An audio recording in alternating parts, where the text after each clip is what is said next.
What's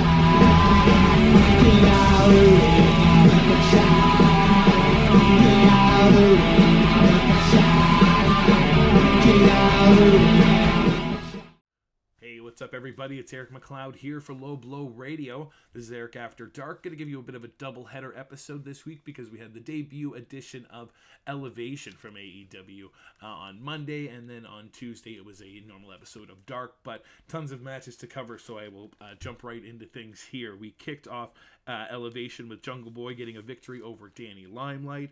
Ty Conte was also on the show, and she got a victory over Ashley Fox. Max Caster picking up a win over Dante Martin. Matt and Mike Seidel got a win over Jordan Nelson and Royce Isaacs. After this match, they had a run-in with Kenny Omega. Basically kind of turned into saying that if Matt Seidel would challenge Nakazawa later on that evening, he could, if he beat him, it would win an opportunity to then fight Kenny Omega at a later point. So more of that kind of plays out as the episode moved on. But the next match was Big Swole picking up a victory over Skylar Moore with her return to the ring. Nice to see her back here. Diamante competing in singles competition again, and she got a victory over Layla Gray. Abaddon once again in competition, getting a nice dominant victory over Ray Lynn. QT Marshall beat Marco Stunt, seeing a bit more of the heel side out of QT Marshall in this matchup. Miro and Kip Sabian got a nice win over Very Morales and Baron Black. Red Velvet picking up a win over Danny Jordan, keeping herself nice at least settled at the top of the division there. Butcher and the Blade teaming with Private Party, picking up a win over Dean Alexander, Charlie Bravo, Bridge Aldridge, and David Ali. And then, like I had mentioned, Matt Seidel had a match with Nakazawa, which he won, then was interrupted by Kenny Omega afterwards. Like he said, he had won the opportunity for a match with him, which he said was going to happen right there and then. Hit him with a one-winged angel, forcing the ref to count a pinfall, not really a match starting itself. And then we got a nice shock appearance from Tony Khan, which was interesting to see. He comes out and yells at Kenny Omega, saying, you know, you can't really play these games. I'm the one that makes the matches. You can't start throwing your weight around like this here, and I don't like the way you treated Seidel, so let's give him some time to recover, and that 2 weeks on Dynamite, so not this week, but next week, he will have a match with Kenny, and if he beats Kenny, he will get a title shot. So pretty cool there, story-wise, to have that built off of Elevation. I'm sure they'll be mentioning it on Dynamite when the time comes, and then how that will play into further episodes and stuff like that. So very cool to see Kenny Omega featured on this, as well as seeing Tony Khan. So they're definitely, putting a lot into this very first episode. I'll definitely mention Tony Schiavone and Paul White on the commentary too. Not doing too bad of a job. I think personally I enjoy Excalibur a little bit more because he just seems a little bit more natural with knowing these guys. These guys are certainly putting the time in to get to know them, but feels a little bit more like they're reading a sheet of paper that says the finishers and those kind of things. But yeah, I mean, I definitely got to make sure they're to accommodate them for putting their effort in, because it's been really, really good so far. But definitely get to the main event of this show. Riho picking up a win over Maki Ito. Very cool to see the women main eventing this first episode, as well as to see Maki Ito being featured so heavily here. Of course, not picking up the win, that's kind of part of her shtick. But people in the crowd certainly seem to be into the match. The commentators certainly into the match. And the two of them working pretty well together. I think she's still certainly a bit green, but time will certainly change a lot of that. So we'll just have to, let things play out for Maki Ito, and hopefully they have her back. But we can shift gears a little bit now to the AEW Dark episode. Another stacked episode, 15 matches to run through here. I guess I could at least say it here before I run through the matches. Like I say, I may have to start splitting these videos up into two parts if they continue being this match heavy, because that's a lot. That's a lot of content. That's 28 matches. And I think maybe a bit too much if you're running the two shows.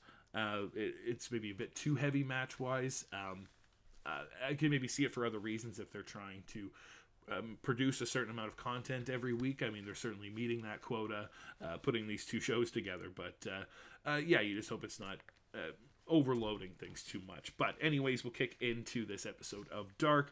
Opened up with Luchasaurus and Cesar Bononi. I'd have to comment a little bit on this too, because these are pre-taped. It's not like we're watching a live show or anything like that. This match definitely needed a bit of editing. These two guys didn't get off to the best start. The match got better later on, but yeah, an odd thing to see for a pre-tape show that they were leaving a lot of those kind of flubs in and didn't just sort of, edit around some of it to make the two guys look a little bit better. But moving on match-wise, Layla Hirsch, who was just recently officially signed with the company, picking up a victory over Savannah Evans. John Silver from the Dark Order picking up a win over John Schuyler in a battle of the Johns. Penelope Ford picking up a win over Tessa Price. We had the Chaos Project also picking up a win over Fuego del Sol and Jake St. Patrick. We had the Dark Order members. I believe it was Alan Angels, Colt Cabana, Stu Grayson, and Evil Uno picking up a win over Angel Fashion, Baron Black, Barry Morales, and Ryzen. We had the Gun Club in a very quick win over Adam Priest, David Ali, and Seth Gracias. We had the Bear Country in competition once again, picking up a win over Bridge Aldridge and Dean Alexander. Nick Camarado picking up a huge win and a quick one over D3. We had the Varsity Blondes featured in the tag division, picking up a win over Jordan Nelson and Royce Isaacs. Really cool to see Royce here on Dark episodes. Remember him from NWA stuff, so I'm surprised he's not still working with them making a comeback, and maybe he still is, but cool to see him featured on these Dark matches. We moving on match-wise though, Mandy Renkowski got a victory over Vert Vixen. The SCU continuing their victory run as they got a win over Charlie Bravo and Aaron Solo. Brian Cage and Ricky Starks teaming together to get a win over Joey Janela and Sonny Kiss.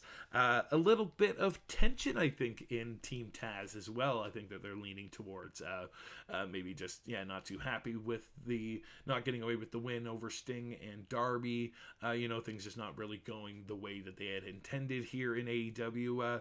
It seems like maybe just a bit of tension between Cage and Starks.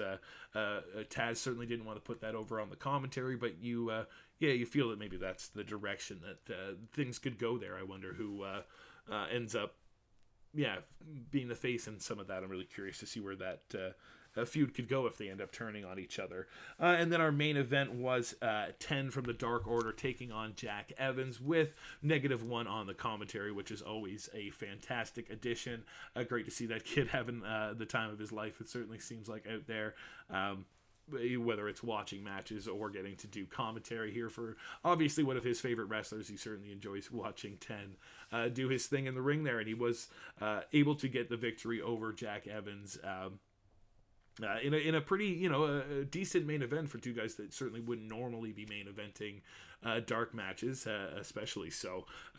Nice to see the sort of rise of some of the talent here, and as things kind of level out, maybe they'll get that kind of worked out between the two shows, a bit of a balance between up and coming talent and just getting more eyes on the guys you don't get to see, and men and women you don't get to see that often. But anyways, I could ramble on more and more, but I think that wraps things up for these two episodes of AEW Dark and this episode of Eric After Dark. Thanks for watching here on our Low Blow Radio YouTube page. You can subscribe to the channel if you want to see more videos like this video. If you enjoyed it, we appreciate that. Helps us, grow and get seen by more people. You can subscribe.